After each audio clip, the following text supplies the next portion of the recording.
இந்த மாதிரி hair band and clip நீங்களும் ஈஸியாக மேக் பண்ணலாம். எப்படி பண்ணுறதுன்னு பார்க்கலாமா? அதுக்கு நான் கோல்டன் ஹேர் பேண்ட் பேஸ் எடுத்திருக்கேன், B7000 glue and acrylic flower எடுத்திருக்கேன். ஃபஸ்ட்டு நம்ம B7000 க்ளூவை அப்ளை பண்ணிவிட்டு அதில் வந்து ஒரு 10 செகண்ட் ட்ரை பண்ண விட்டுட்டு நீங்கள் இந்த ஃப்ளவர் வந்து 1 by 1 நீங்கள் உங்களுக்கு எந்த கலர் வேணுமோ அதுக்கேற்ற மாதிரி நீங்கள் பேஸ்ட் பண்ணிக்கோங்க. நீங்கள் இந்த க்ளூவை வந்து கொஞ்சம் கொஞ்சமாக அப்ளை பண்ணி நீங்கள் பேஸ்ட் பண்ணிக்கோங்க. ஃபுல்லாக க்ளூ அப்ளை பண்ணிவிட்டு நீங்கள் அதை பேஸ்ட் பண்ணுறதுக்கு லேட் ஆனாலும் அது ரொம்ப ட்ரை ஆகிடும். ஸோ கொஞ்சம் கொஞ்சமாக நீங்கள் க்ளூ அப்ளை பண்ணி நீங்கள் அதை பேஸ்ட் பண்ணிக்கோங்க. இதே மாதிரி ஃபுல்லாக ஃபினிஷ் பண்ணிவிட்டு அண்ட் சென்டரில் வந்து அகெயின் க்ளூ அப்ளை பண்ணிவிட்டு இந்த 3mm கோல்டன் பால் வந்து நான் இதில் ஆட் பண்ணியிருக்கேன். ஃபுல்லாக இதை ஃபினிஷ் பண்ணி முடிச்சுட்டு ஸோ இதை வந்து நான் ட்ரை பண்ண விட்டுட்டேன். இதோட ஃபைனல் லுக் வந்து பார்க்குறதுக்கு ரொம்ப சூப்பராக இருந்துச்சு.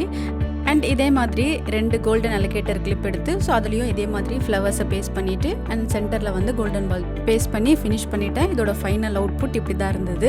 இதே மாதிரி நான் சில்வருமே ரெடி பண்ணேன். ஸோ ரெண்டுமே ரெடி பண்ணிவிட்டு நல்லா ஃபுல்லாக ட்ரை பண்ண விட்டுட்டேன். ஸோ லுக்கு ஃபைனலாக ரொம்ப பியூட்டிஃபுல்லாக இருந்துச்சு.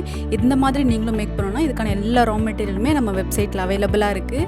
அண்ட் இன்னும் நிறைய நியூ ப்ராடக்ட்ஸ் நம்ம ஆட் பண்ணிகிட்டே இருக்க போகிறோம். ஸோ என்னென்னு தெரிஞ்சுக்க நம்ம வீடியோ மிஸ் பண்ணாமல் பாருங்கள். நம்ம வெப்சைட் மறக்காமல் செக் பண்ணுங்கள். நம்ம பேஜை ஃபாலோ பண்ணிக்கோங்க.